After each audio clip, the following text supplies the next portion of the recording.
حقيقي قيمة بدري نوقف فردها إن هذا وقت قاس دير نسيسان هل كان وحلوسه بندقي وحير أو مثل أو كمد وحقبت قبل كبنادر قارهان قيب تعافمات وحقبت كمعمل قبل كبنادر هذا بلارين ودكتهين قيب تعانو مركا وحي هاي وحير أو سيدا للشاقي aanku shaki bixinaynin dadka adeegyada caafimaadka aan la soo wareegno ama aan dadaal u galno inaan la wareegnay horta ma ka shaqaynaynay oo ma naga go'nayd masadana gaar ahaan ka lahayn kaliya intaas inaan muujinay ay ahayd agaasimacadu iyo tiimkiisa waa uga mahadcelinayaan si gaar ah dadaalkii ay u galeen runtii agaasimacadu aniga uma magacaabin meesha asagoo agaasimaha caafimaadka ah ayaan u imaaday kaliya markaa waxaan siiyey hiigsi directionist marka directionskii ayuu mataqaanaa ku dadaalay ama hiigsigii aan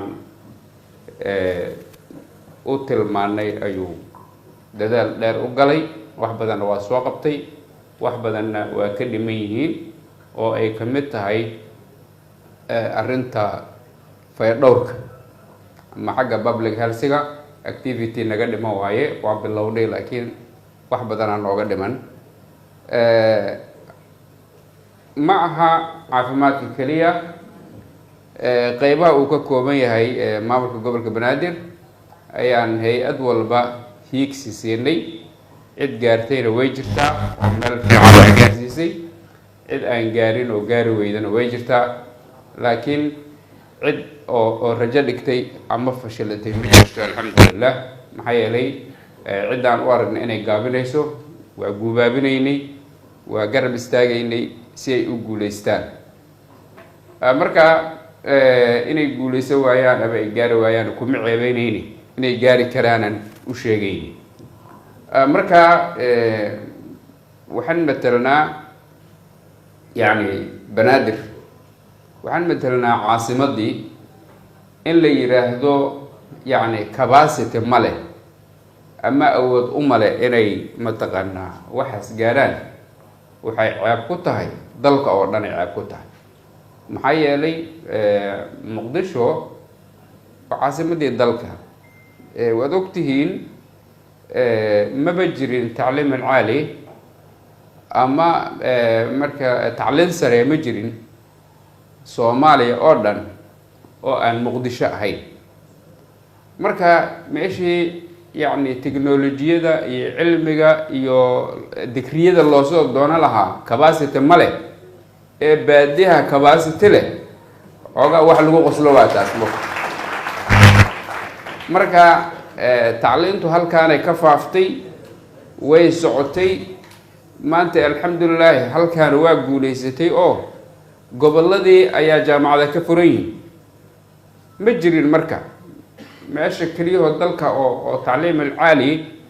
ama tacliinta sare loo yimaado halkaanay ahayd wixii ka horreeyey burburka wixii ka horreeyey markii burburka hadda kasoo kabashadiisa ay bilaabatay ayaa mataqaanaa isteediyada ama dowlad goboleedyada iyo dugsiyada sare xitaa dugsiyada sare ku yaraa waad ogtihiin dugsiyada sare iyo jaamacaduhuba ay bilowdeen gobollo badan ama isteediyad badan oo ilaa hadda aan jaamacada lahayna way jiraan waad ogtihiin marka maantay professoradii ayaa fadhiya soo gaabiya dhihi mayne gaarsiiya tacliinta haddii aad tihiin yani professoradii caafimaadka iyo haddii aad tihiin professoradii cilmiyada kala duwanba maxaa yeelay bulsho wax baratay ayaa dal dhista wuu ku dhawaajiyey doctor mahad xoogaa hay-ad kasta waxa ay hayso marka la yiraahdo laga dadejiyo culayska laga fududeeyo xogaa waxay dareemayaan yani anaaniyad iyo xogaa ku dhaganaan way jirtay laakiin mataqaanaa si xigmad ah oo wanaagsan oo ayaga laftoodu ay dareemayaan yani in wax lala fududeynayo oo aan wax laga xoogay ayaa loogu tabliiqinayay sidaas ayaana loogu guuleystay hadday ahaan lahayd caafimaadka iyo waxbarashada intaas kuma eka yani adeegyada bulshada mas-uuliyaddu ay naga saaran tahay qaybaha kale ayagana mataqaana waa aadi doonaa laakiin labadaas aan arkaynay labada ugu muhiimsan inay yihiin oo aan xoogga saarnay labadaba marka meel fiican ay marayaan waa rajaynayaa bahda waxbarashada ayaguna inay maalin sidaan oo kale ay bulshada ugu soo bandhigaan muddadii ay jireen wixii ay qabteen runtii wax badan ay ayaguna qabteen ujeeddadaas aan xoogga u saaraynay waxay ahayd yacni bulshada xaafadaha fogfog degan bulshada danyarta ah yacni inay helaan adeeg public ah oo bilaash ah oo yacni yani halkooda ay ku helaan ayaa ujeeddadu ay ahayd aan ka lahayn ujeeddo kaleo annaga aan ka lahayn ma jirin haddii aan ujeeddo kale ka leenahana maba ku guuleysaneenba runtii marka maxaa yeelay dowladda federaalku waa dadaalay hay-aduhu waa dadaalayaan laakiinse waa laga yaqaanaa meesha ku habboon waxaan adeegan looga baahan yahay marka yani regional level ama heer gobolna kuma haynayne district level usii gudbaysaa ilaa uu qofka oo guddoomiye waaxeedka uu ka dareemo waaxda iskuolka ku yaal iyo m c h ka waaxda ku yaal inuu asaga mas-uul ka yahay uu u adeego oo habeenkii markay islaam xanuunsato ama cunug xanuunsado ama islaam foolato uu dareemo inuu asagu mas-uul ka yahay oo ku hubsado dhakhtarka ama umulisada oo ku hubsado meesha marka aan xunay inaan gaarayno waa taas oo aan u socono waana gaaraynaa biidni illahi tacaala marka waa wadnaa annaga shakina noogama jiro mana cabsanayno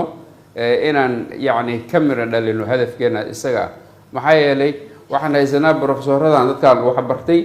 oo ahlo beledkan ah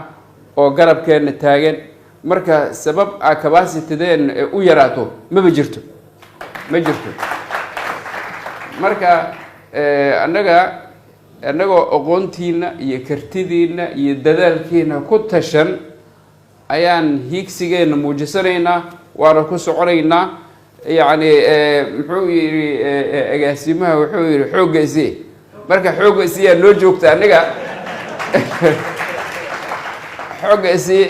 marka abwaanku xoogga u siinaa dhakhtarka xoogga u siinaa brofesorka kale xoogga u siinayaa bulshadana xoogga ay siinaysaa marka inaan gaari waayo maba aha marka halkaasaa u soconnaa dalkan wasiir cabdilfataax uu ka dhawaajiyey dalkan yacni dadkiisii